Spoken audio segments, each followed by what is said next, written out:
7 Stoic exercises to change your life. Stoic wisdom. Imagine for a moment that you wake up tomorrow with unshakable calm.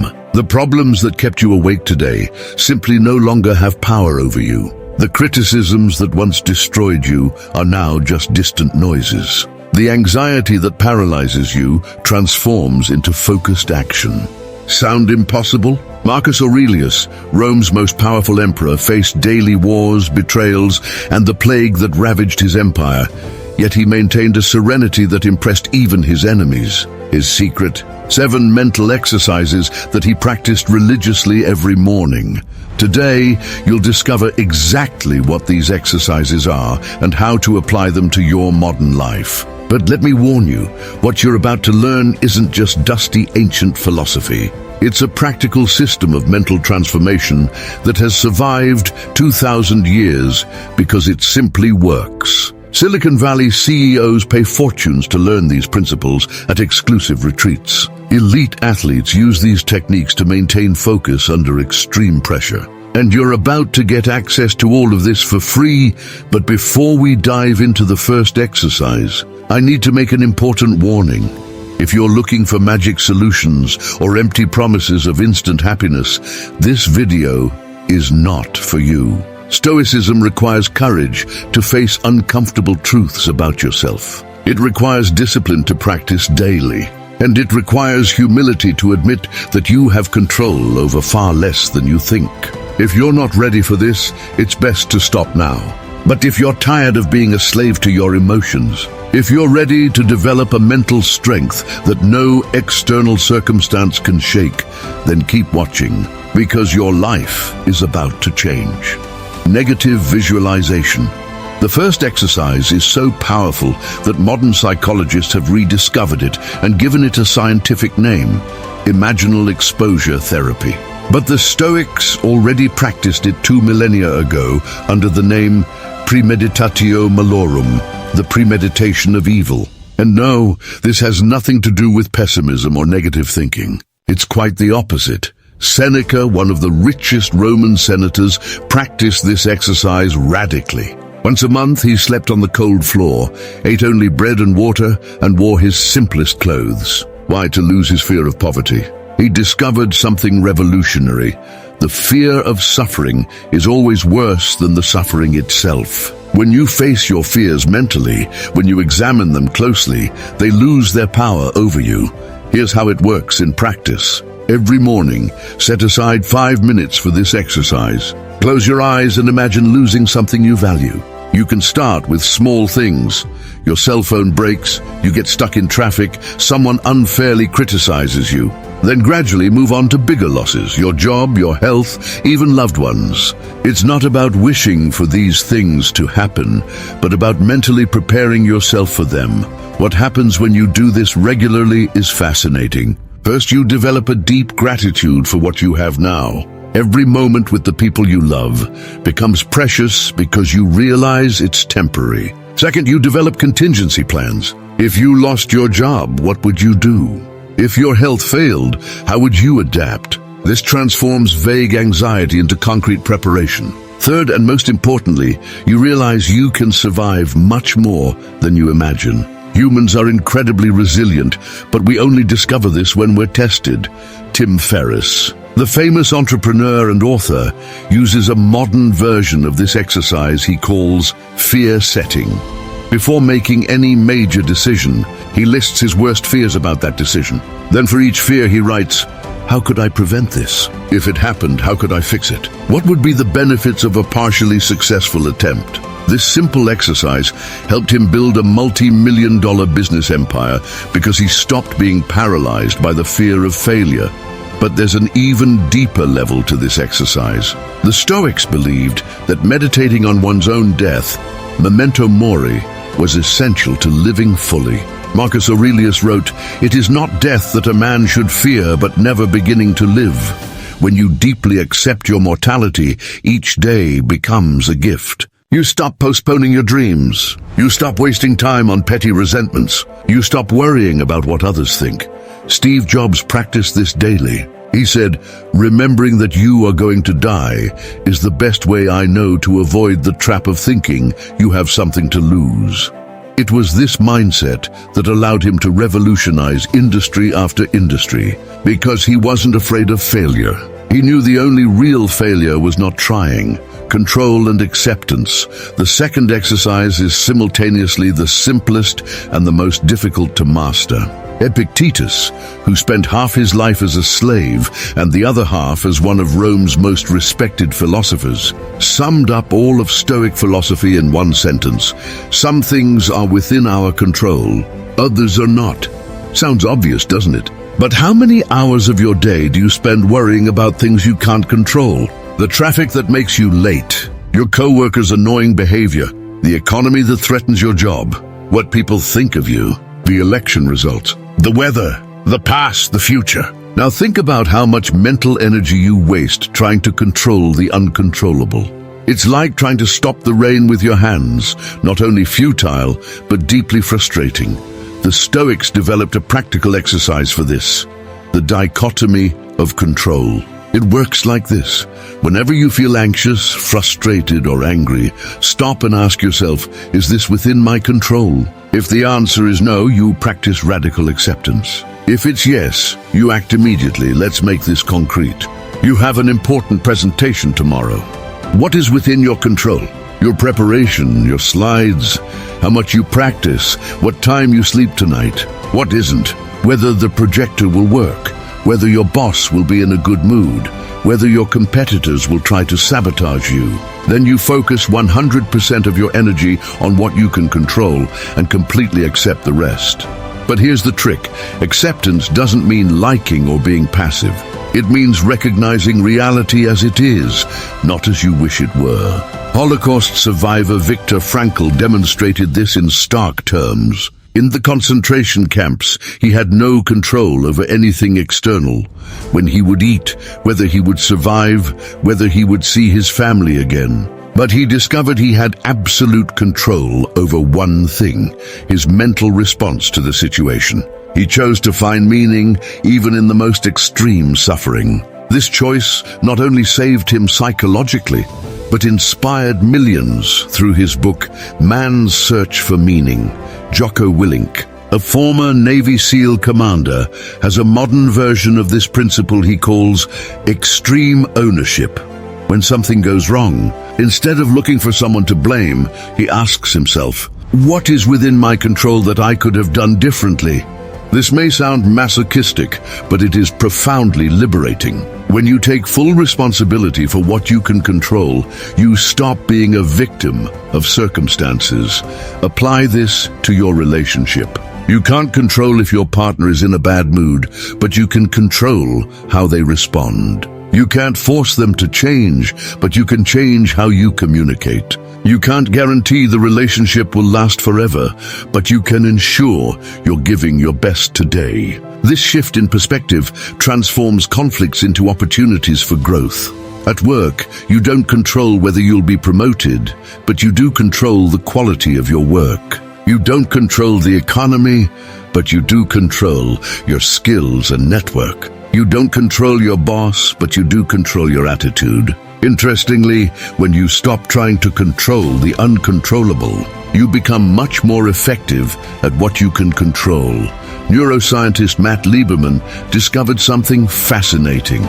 When we try to control things beyond our control, we activate the brain's stress centers. But when we accept what we can't change, we activate the centers of calm and creativity. In other words, Stoic wisdom from 2,000 years ago is perfectly aligned with modern neuroscience. The cosmic perspective. The third exercise will expand your mind in a way that may be unsettling at first. Marcus Aurelius called it the view from above. Imagine yourself climbing until you see your house from above. Then your city, your country, the planet, the solar system, the galaxy. Suddenly, that Twitter argument that kept you up at night seems ridiculously insignificant, doesn't it? Carl Sagan captured this perfectly when Voyager photographed Earth from 6 billion kilometers away, a pale blue dot suspended in a sunbeam. He wrote at this point, everyone you love, everyone you know, everyone you ever heard of, every human being who ever was, lived out their lives, every king and peasant, every saint and sinner, every creator and destroyer of civilizations, all on a speck of dust suspended in a sunbeam. This isn't to make you feel insignificant, but to give you perspective. That person who cut you off in traffic. In the cosmic scheme of things, you're both temporary atoms on the same speck of dust, fighting over a few inches of asphalt. That promotion you didn't get? 100 years from now, no one will remember. That embarrassing gaffe at the party. The universe. It's 13.8 billion years old and doesn't care. But here's the twist. Instead of making you nihilistic, this perspective should liberate you. If nothing truly matters in the grand scheme of things, then you're free to decide what matters to you. If we're all going to die and be forgotten, then there's no reason not to pursue your wildest dreams. If the universe is indifferent to your success or failure, then you can stop worrying so much about other people's opinions and start living authentically. Neil deGrasse Tyson practices this regularly. He says that contemplating the vastness of the cosmos makes him simultaneously humble and courageous. Humble because he realizes how small our problems are. Courageous because he realizes that if we are just conscious cosmic dust, then every moment of consciousness is a miracle that shouldn't be wasted on petty worries. Practice this when you're overwhelmed. Imagine the camera of your life zooming out. You're fighting with your partner. Zoom out to see your neighborhood, where hundreds of couples are having the same fight. Zoom out to see your city where thousands face the same problems. Your country, the planet where 8 billion people struggle with similar issues. The solar system where Earth is just a dot. The galaxy where our sun is one of 400 billion stars. Now zoom in again, but this time with gratitude. Of the infinite possibilities of the universe, atoms arrange themselves to create you. Of the infinite possible timelines, you exist right now. Of the infinite possible life forms, you have the consciousness to appreciate your existence. Every moment of your life is statistically impossible, and yet, here you are. This changes how you view problems. Did you lose your job? In the cosmic context, it's just a temporary rearrangement of atoms. Did someone cheat on you? 2 clumps of stardust had a temporary disagreement. Are you afraid of the future? The universe existed 13.8 billion years without you and will continue to exist billions of years later. Your problems, however real they may seem, are microscopic ripples in the cosmic ocean. The obstacle as the path. The 4th exercise is so counterintuitive that it seems crazy the first time you hear it. The Stoics believed that obstacles are not in the way. They are the path. Marcus Aurelius wrote, "The impediment to action advances action. What stands in the way becomes the path." Ryan Holiday popularized this as the obstacle is the path, but the concept is 2,000 years old. Think of every time something went wrong in your life and, looking back, it was the best thing that could have happened. You lost a job and found your true calling. You ended a relationship and met the love of your life. You failed on a project and learned lessons that made you successful. The Stoics say, why wait years to realize this? Why not see the obstacle as an opportunity the moment it appears? Thomas Edison exemplified this perfectly. When his laboratory caught fire, destroying years of work and millions in equipment, he was 67 years old. Anyone would be devastated. Edison, he called his son and said, "Go get your mother and friends. They'll never see a fire like this again." The next day, he told reporters, "All our mistakes have been burned away. Thank God we can start over." This isn't toxic positivity or denying pain. It's recognizing that every obstacle contains within it the seed of an equivalent opportunity. Fired? An opportunity to find something better or start your own business. Sick? An opportunity to reevaluate priorities and develop resilience. Betrayed? An opportunity to set better limits and standards. Failed? An opportunity to learn and come back stronger. The practical exercise is this.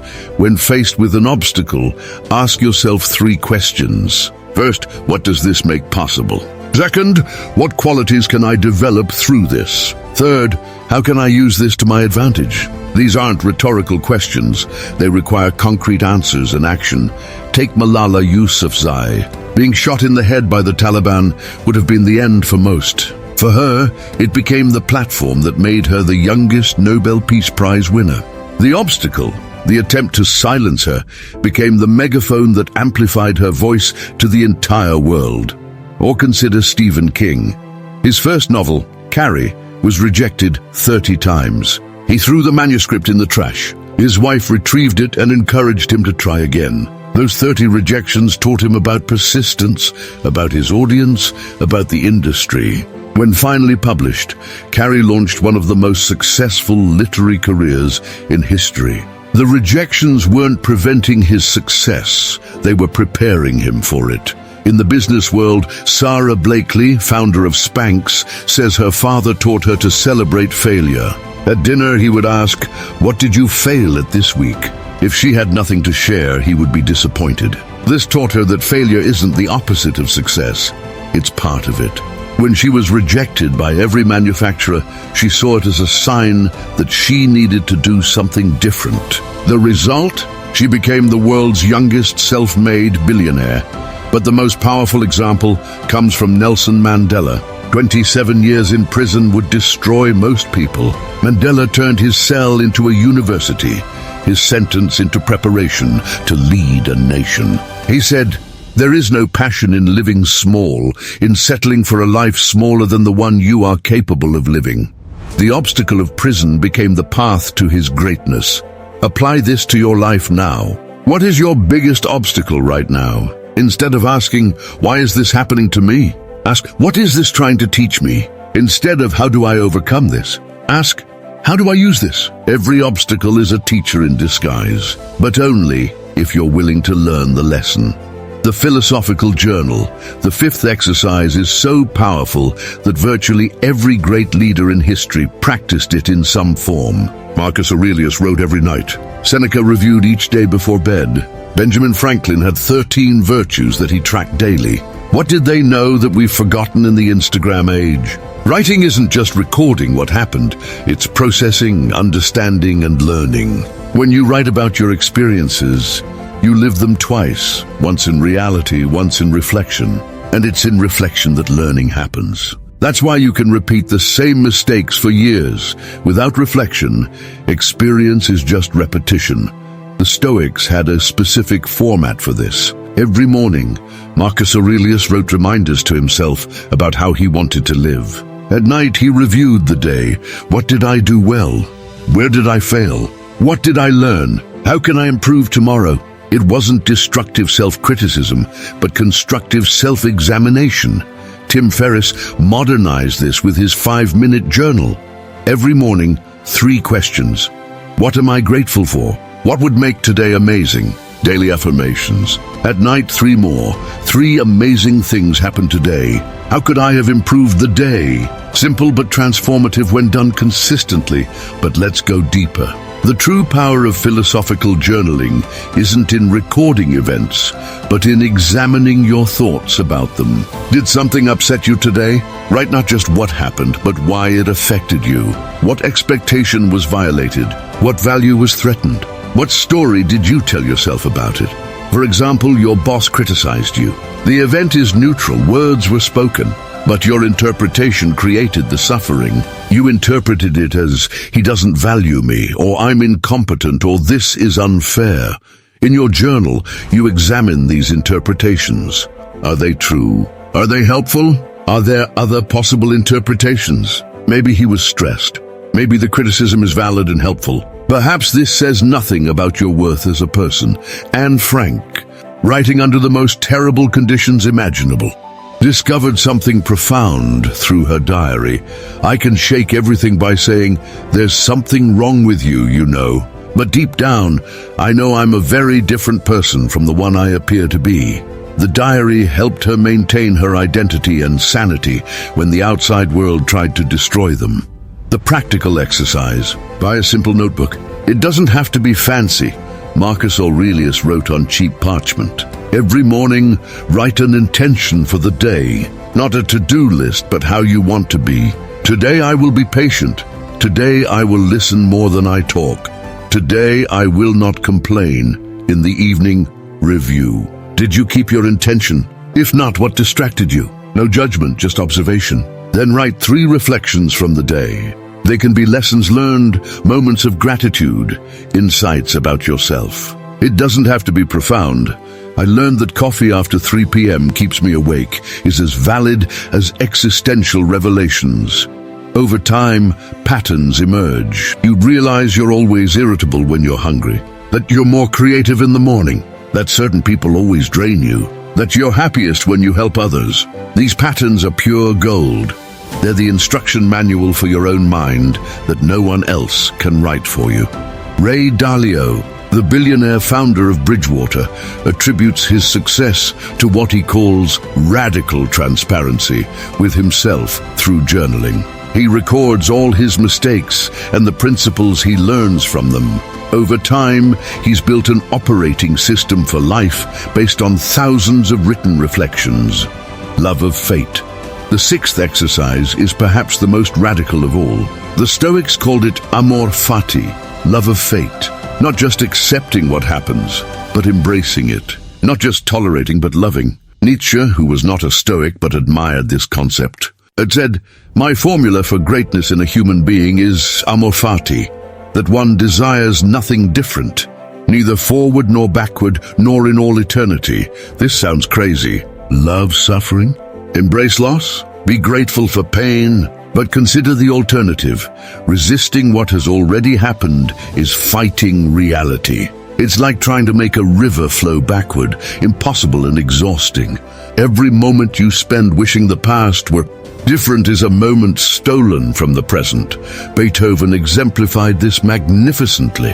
When he began to lose his hearing, the worst possible tragedy for a composer, he contemplated suicide.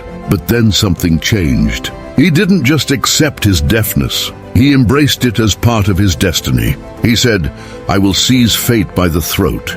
It will certainly not crush me completely." His deafness forced him to compose differently, to hear music internally in ways no one had before. The result? His greatest masterpieces were composed when he was completely deaf. The Ninth Symphony, considered by many to be the greatest piece of music ever written, was composed when he couldn't hear a single note. The practical exercise starts small. Stuck in traffic? Instead of resisting, say, "This is exactly where I should be right now." Did it rain at your wedding? This rain makes our day unique and memorable. Missed your flight? There was a reason I wasn't on that plane. This isn't magical thinking or believing that everything happens for a mystical reason. It's recognizing that once something happens, it becomes part of your story, and you can choose how that part fits into the larger narrative. Steve Jobs said it perfectly. You can't connect the dots looking forward. You can only connect them looking backward.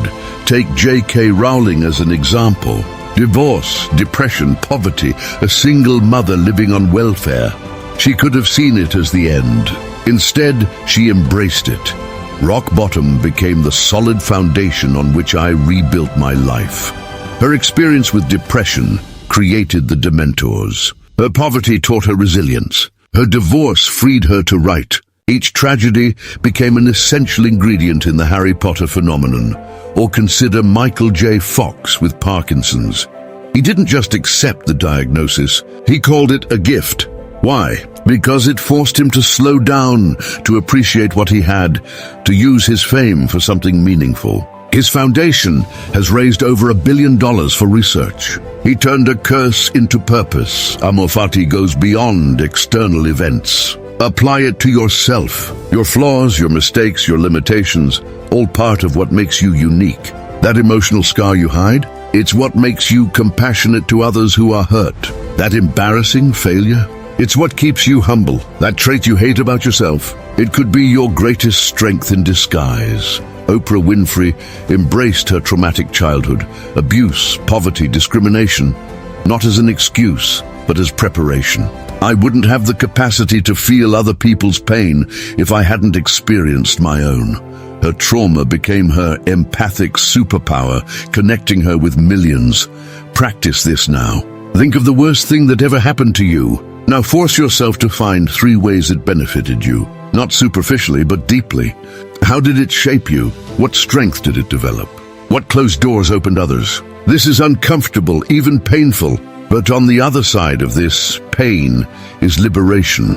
Memento mori and gratitude, the 7th and final exercise, is simultaneously the most morbid and the most life-giving. Memento mori. Remember that you are going to die. Roman generals, in their triumphal parades, had a slave constantly whispering, "Memento mori." Medieval monks greeted each other with these words. Why this obsession with death? Because the awareness of death is what makes life precious. A never-ending movie would be unbearably boring. It's the limit of time that creates urgency, meaning, and beauty. As Marcus Aurelius said, it is not death that a man should fear, but never beginning to live. Steve Jobs practiced this religiously. Every morning, he would look in the mirror and ask, if today were the last day of my life, would I want to do what I'm about to do? If the answer was no for too many days in a row, he knew he needed to change something. This practice led him to drop out of college, found Apple, and revolutionize entire industries. When he was diagnosed with cancer, he said, "Death is very likely life's greatest invention. It is life's agent of change." But here's the secret. Memento mori isn't about death, it's about gratitude. When you truly accept that you're going to die, every moment becomes a gift. That breakfast with your family, it might be your last. That sunset, you have a limited number of them. That conversation with your friend, one day it will be your last. This completely transforms your priorities. That petty fight, it's not worth your limited moments. That resentment you carry, it's literally killing your precious time. That dream you've been putting off, the clock is ticking. That person you love but don't say, you might not get another chance. The practical exercise has 2 parts. First, calculate approximately how many days you have left. If you're 30 and live to 80, that's 18,250 days. Sounds like a lot? It's only 18,250 breakfasts, 18,250 sunsets, 18,250 opportunities to say, I love you.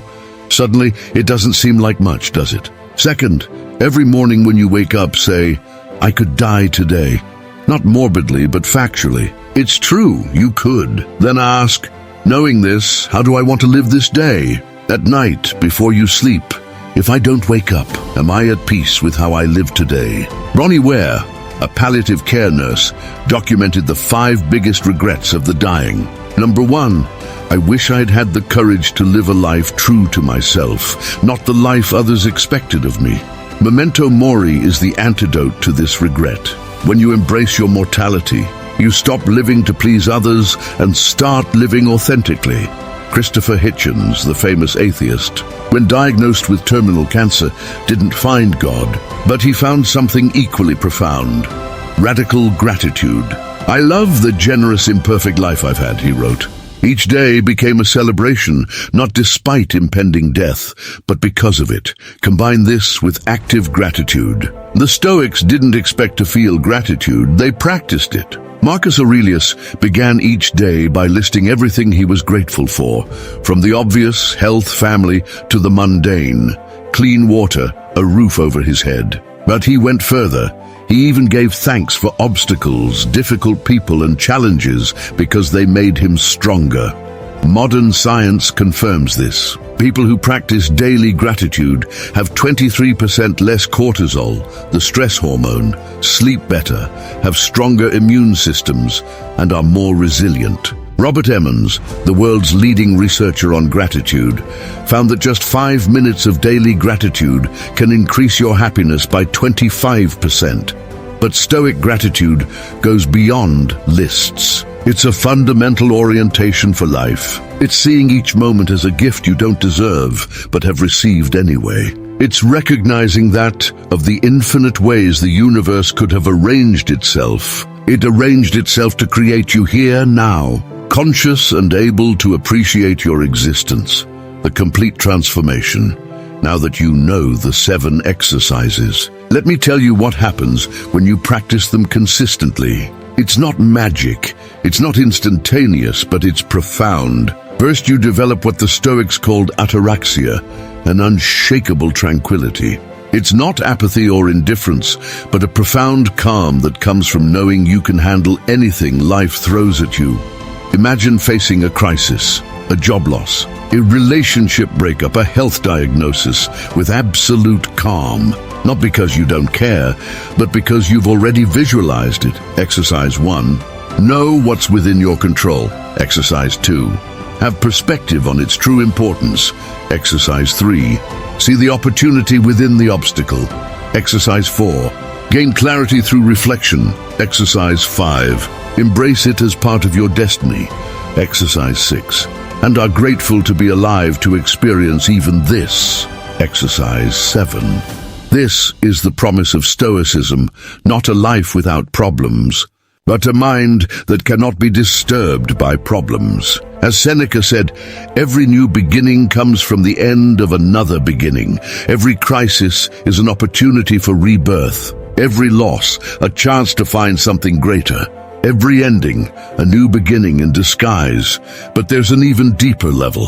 When you practice these exercises, you develop what the Stoics called love of humanity.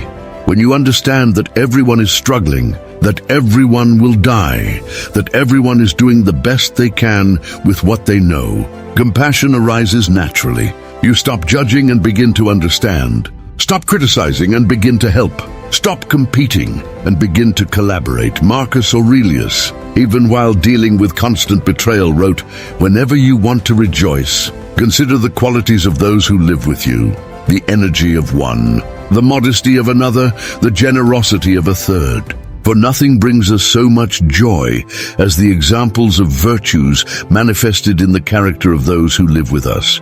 This isn't naive idealism. It's profound pragmatism. When you stop wasting energy on anger, resentment, and judgment, that energy becomes available for creation, connection, and contribution. You become not just calmer but more effective, not just wiser but kinder, not just stronger but more human.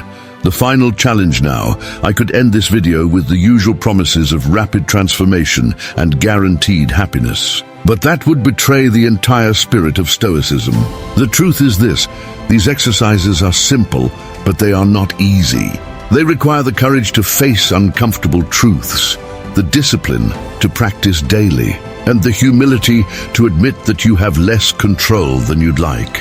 Many of you will watch this video, feel inspired for a few hours, maybe even try an exercise or two, and then fall back into old patterns. That's how human nature works. As Epictetus said, no one is free who is not master of himself.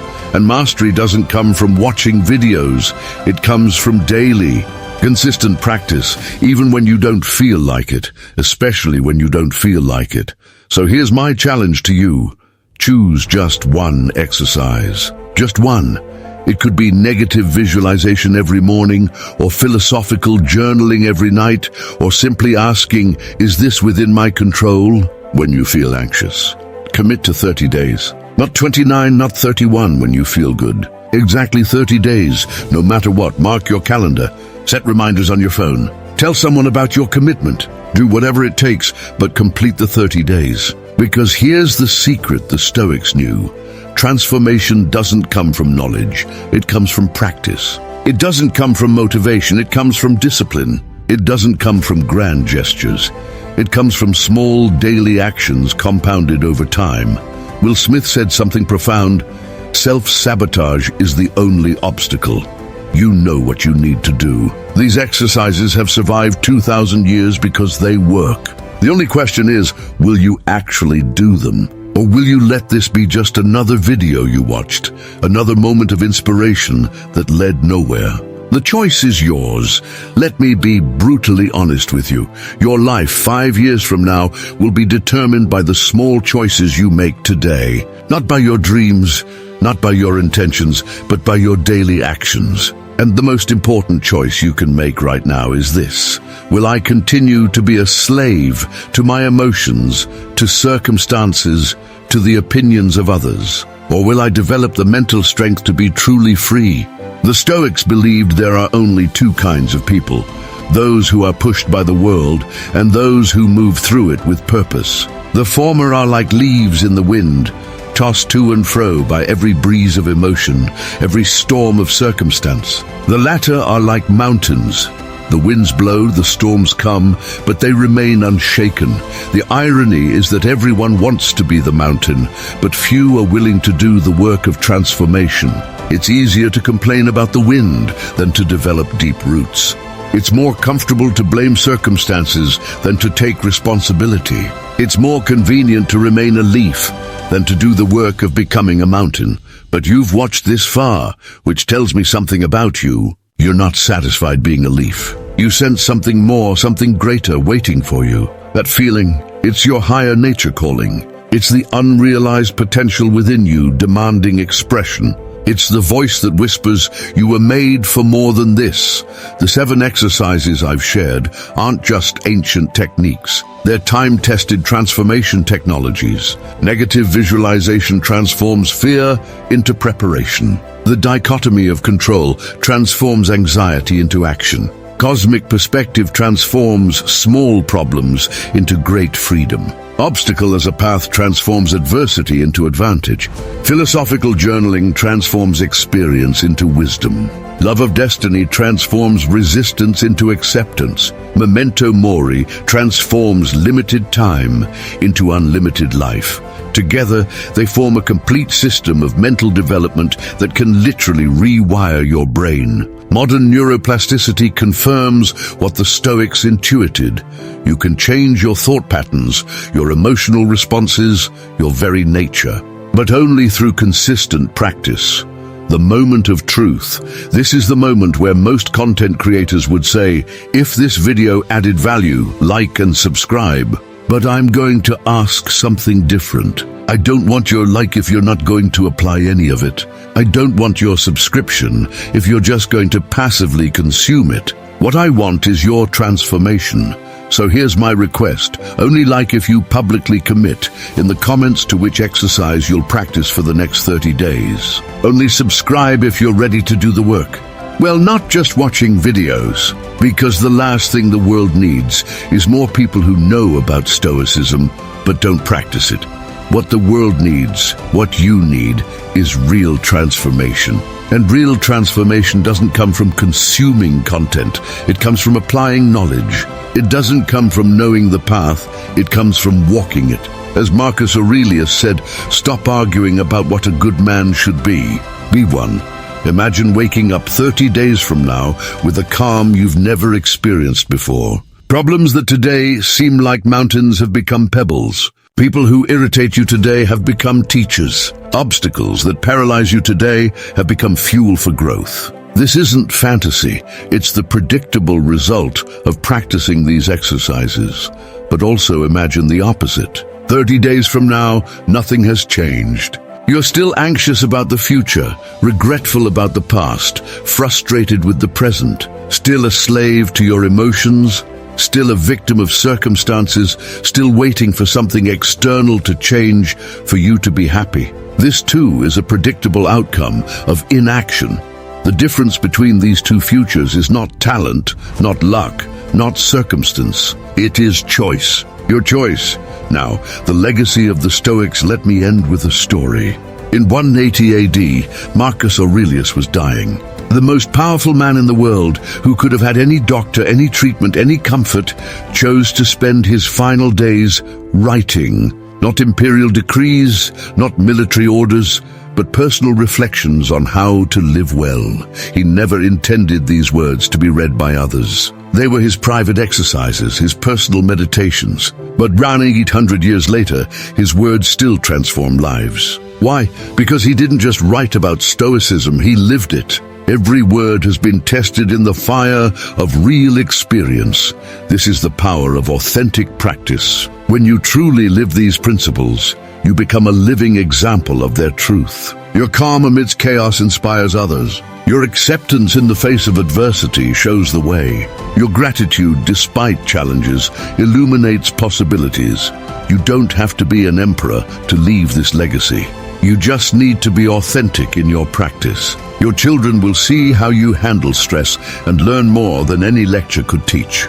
Your colleagues will see how you face challenges and be inspired to elevate their own game. Even strangers will sense your calm presence and wonder what your secret is. But the most important legacy is the one you leave for yourself. Every day you practice these exercises, you are building a stronger, wiser, more resilient future self. You are investing in who you will be in 5, 10, 20 years. You are planting seeds that will blossom into wisdom, peace, and purpose. The urgency of now. If you're waiting for the perfect moment to start, I have bad news. It doesn't exist. There will always be an excuse. Too busy, too stressed, too this, too that. But while you wait for the perfect moment, life is passing you by. Every day you put it off is a day you'll never get back. Cato the Younger, one of the most devout Stoics, had a saying, "I would rather die than do anything dishonorable." For him, living without principles was worse than death. You don't have to be so extreme, but consider what's worse than physical death. Maybe it's living an unexamined, unintentional, inauthentic life. Reaching the end and realizing you never really lived, only existed. This is why urgency matters. Not anxious urgency, but focused urgency. The understanding that every moment is an opportunity that will not return. Every day is a chance to practice, to grow, to become. And every wasted day is a day stolen from your future self. Neuroscientists have discovered something fascinating. Our brains change more rapidly when we feel something is urgent and important. This is why we learn faster under pressure, why we grow more in crises. When you embrace the urgency of personal transformation, your brain literally reorganizes itself more quickly to support change. So don't wait for Monday. Don't wait for next month. Don't wait for the new year. Start now, today, this moment. Grab a piece of paper and write down which exercise you're going to do. Set a reminder on your phone for tomorrow morning. Do the first session today, even if it's just 5 minutes, because here's the brutal truth. Most people who've watched this far won't do anything. They'll feel a temporary surge of motivation, maybe save the video to watch later, and then go back to their normal lives. They'll be the same people a year from now, just older, but you don't have to be the majority. You can be the exception, the person who actually does the work, who turns knowledge into practice, who uses wisdom before ego to create an extraordinary modern life. The final invitation. This video is coming to an end, but your journey is just beginning. The 7 exercises I've shared are your tools. The examples I've given are your inspiration. The principles I've explained are your foundation. But the building, the real work of transformation, only you can do.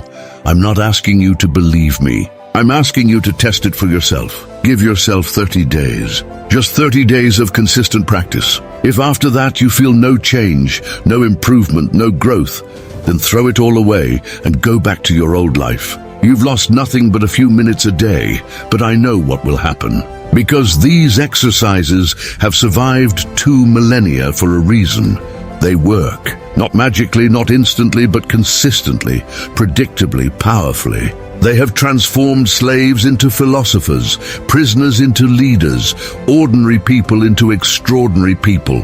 The question isn't whether they will work for you. The question is whether you will work for them. If you have the discipline to practice when you don't feel like it, the courage to face uncomfortable truths, the humility to admit you need to grow, the persistence to keep going when you don't see immediate results, if you have these qualities or are willing to develop them, then welcome to the tradition of Marcus Aurelius, Seneca, and Epictetus. Welcome to the lineage of people who chose wisdom over comfort, growth over stagnation, authenticity over approval. But if you're not ready for this commitment, there's no shame in that. Not everyone is ready for this path. Some need to suffer more before they're willing to change.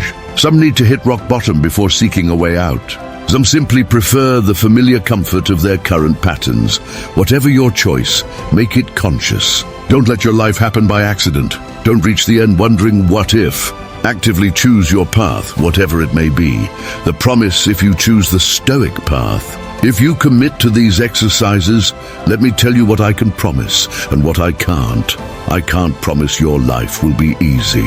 In fact, it may be harder at first because you'll be breaking old patterns. I can't promise you'll always be happy. Stoicism isn't about constant happiness, it's about profound peace. I can't promise others will understand or support your journey. Many will find it strange, some will even criticize you. But here's what I can promise. You will develop a mental strength that no external circumstance can break. You will find peace even in chaos. You will see opportunities where others see only obstacles. You will build a life based on your values, not the expectations of others. You will face death without fear and therefore live without regrets. You will become the author of your own story, not a character in someone else's. Most importantly, you will become useful to your family, your community, humanity, because when you are no longer consumed by your own anxieties and fears, you have the energy to contribute. When you are no longer trapped in your own dramas, you can help others with theirs. When you find inner peace, you naturally radiate it outward. This is the ultimate promise of Stoicism, not just personal transformation, but meaningful contribution. As Marcus Aurelius said, what is good for the hive is good for the bee. Your personal growth is not selfish, it is your gift to the world. The closing. We have reached the end of this video. But like every Stoic ending, it is also a beginning. You now have a clear choice before you. Continue as you are, waiting for something external to change for you to be happy. Or begin the internal work of transformation, knowing that the only change you need is within you.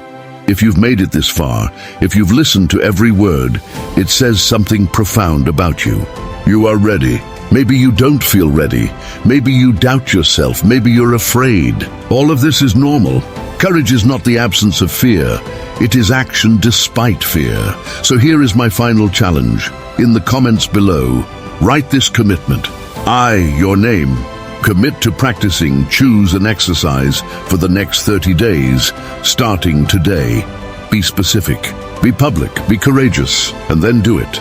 Not tomorrow, not Monday, not next year, today, now, this moment, because this moment is all you have. The past is memory, the future is imagination. Only the present is real. And in this present, you have the power to choose who you will be in the next moment and the next and the next. Use that power wisely. Use it courageously. Use it now. If this content resonated with you, if you are committed to the practice, then yes, leave a like. Don't stop me, but as a symbol of your commitment. Subscribe not to passively consume, but to be part of a community of practitioners. Share not to appear clever, but to help others who might be ready for this journey. But above all, practice. Because in the end, it doesn't matter how many videos you watch, how many books you read, how many quotes you save. What matters is what you do, how you live, who you become. The Stoics had a saying, "Every day I die a little," not morbidly but liberatingly. Each day, let die the version of yourself that is a slave to fear, anger, and anxiety. And each day, be reborn a little wiser, stronger, freer. This is the Stoic path. It's not easy, but it's simple. It's not comfortable, but it's transformative. It's not for everyone, but it can be for you. The choice, as always, is yours. Memento mori. Amor fati. Carpe diem. Remember you will die. Love your destiny. Seize the day. These are not just ancient Latin words. They are instructions for an extraordinary life. A life of purpose, peace, and personal power. A life that, when it comes to an end, you can look back on without regret and say, I lived, truly lived. That life is waiting for you, not in some distant future, not when circumstances change, not when you are ready. It is waiting for you now, in this moment, in this choice. Choose wisely. Choose courageously. Choose now, and always remember, philosophy is not what you know, it is how you live. Stoicism is not theory, it is practice. Wisdom is not information, it is transformation. Your transformation begins now. Welcome to the path. You have power over your mind, not over external events. Realize this, and you will find strength. Marcus Aurelius, it is not the things themselves that disturb us, but our opinions about them. Epictetus, every new situation requires a new architecture of the mind. Seneca, the journey of 1,000 miles begins with a single step. You've just looked at the map. Now take the first step. The rest of your life begins now.